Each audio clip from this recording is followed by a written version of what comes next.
Good afternoon. This morning we saw Prime Minister Justin Trudeau go to Toronto and make a speech that was accompanied by no commitment for action, but he was joined by a room full of insiders and former politicians and politicians. And when he was done making his speech, without taking any questions from the media, he kicked them all out of the room and shut the doors. Now, we agree with Justin Trudeau on one thing, and that's that there should be a meeting happening, and that the Prime Minister should be there. But that meeting should be here in Ottawa, and it should be right here in the House of Commons, with the 338 members of Parliament who were elected to address the issues that our nation is facing. And what issues could be more important than what is being addressed in the Trudeau performance in Toronto today? The threat of 25% tariffs, the need to put Canada first, to secure our border for Canadians, to break down interprovincial trade barriers, to make sure that we can pass a bring-it-home tax cut for Canadians. That's supposed to happen here in Parliament, debated on the floor of the House of Commons, studied in the committee rooms in this very building. But the Liberals have decided to put party ahead of country.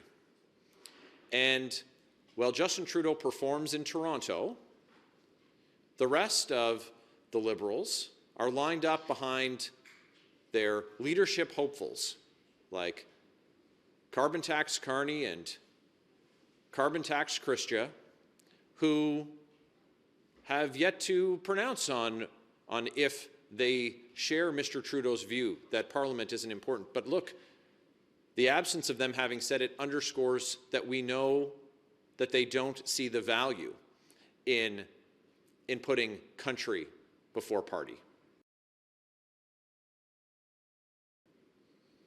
And it's very simple. The steps laid out, the common sense plan laid out by Pierre Poilievre, to be prepared in the eventuality that tariffs are levied, to strengthen our economy by breaking down those interprovincial trade barriers that the Liberals have failed to address over their 9 years, and to make sure that we can make work pay again, to deliver a meaningful, bring-it-home tax cut, and to repeal the damaging policies of the Liberal government that have stopped the development of pipelines, that have stopped the exporting of our natural resources that would help deliver powerful paychecks for Canadians and would help diversify the trade that we're able to do as a country. Look, it's an important time in our country, and the questions that need to be put to Mr. Trudeau can't today because he's gone into hiding behind a locked door. They aren't being put to Mr. Carney because he's in hiding as well. And the last time he was asked if Parliament should be sitting, he ran away. And Ms. Freeland seems equally unconcerned. This is a democracy. Canadians expect that their views and their voices will be heard here in Parliament. And today we're renewing our call for Parliament to be recalled because it should be sitting. Parliament was scheduled to be sitting today. It should be our second week in our winter session, but it was shuttered. These doors were locked by Justin Trudeau when the Liberals decided to put party ahead of country. So let's get back to work. let's recall Parliament so that we can debate the issues, pass legislation that is going to deliver real action for Canadians, where we can put Canada first. Thank you. Is Donald Trump coming after Canada's critical minerals? Do you agree with the hot mic comments made by Prime Minister Trudeau earlier today, suggesting that we should take Donald Trump's threat of Canada becoming the 51st state seriously, and implying that Trump wants to control Canada's critical minerals?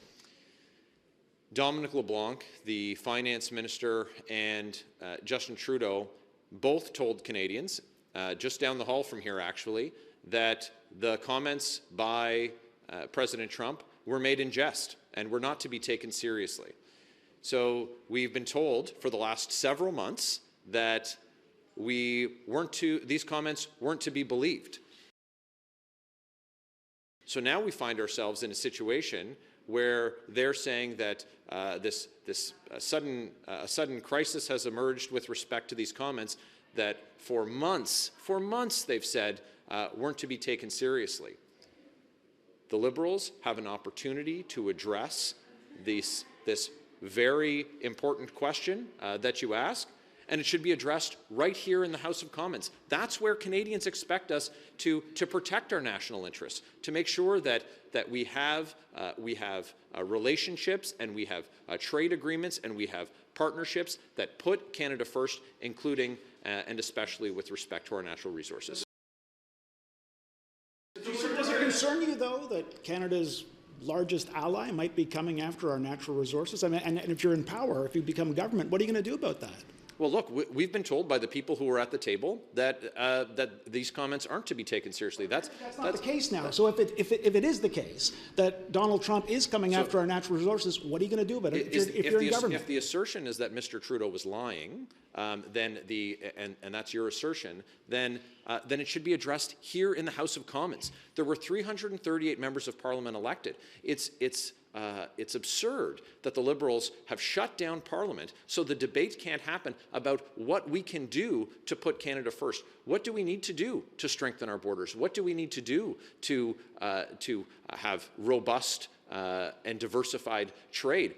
And Mr. Poilievre has put forward a very clear plan with respect to strengthening our border, with respect to getting our critical natural resources, critical minerals and natural resources to Tidewater, getting them to market, repealing the legislation that the Liberals have passed that have stymied those efforts. So we've put forward a plan. This is the place that should be debated. Anything that Mr. Trudeau and Mr. LeBlanc have said obviously can't be believed. They've been demonstrated to be lying to Canadians. But that needs to be the issues need to be debated here in Parliament. That's what Canadians elected us to do. Is your party to pass that Canada First plan, or is it to vote to bring down the government in a non-confidence vote? We've been very clear that both things can be true. That we're prepared today to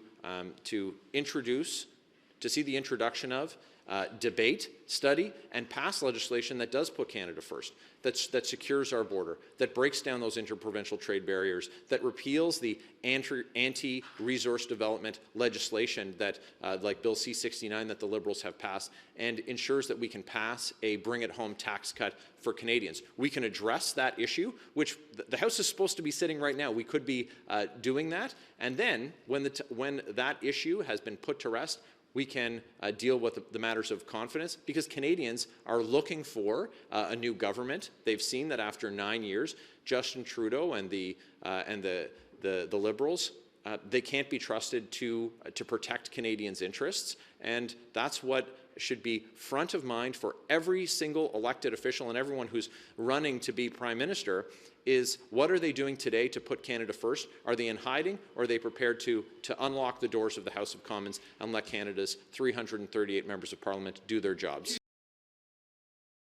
Do you support the challenge? Do you support the challenge that is going to be heard by the federal court next week, calling on the courts to overturn the prorogation? The House of Commons should not have been prorogued by Justin Trudeau in order to, we believe that Parliament should be recalled in advance of Do it. would you like me to answer your question? We think that Parliament should be recalled today. It ought not to have been prorogued to begin with.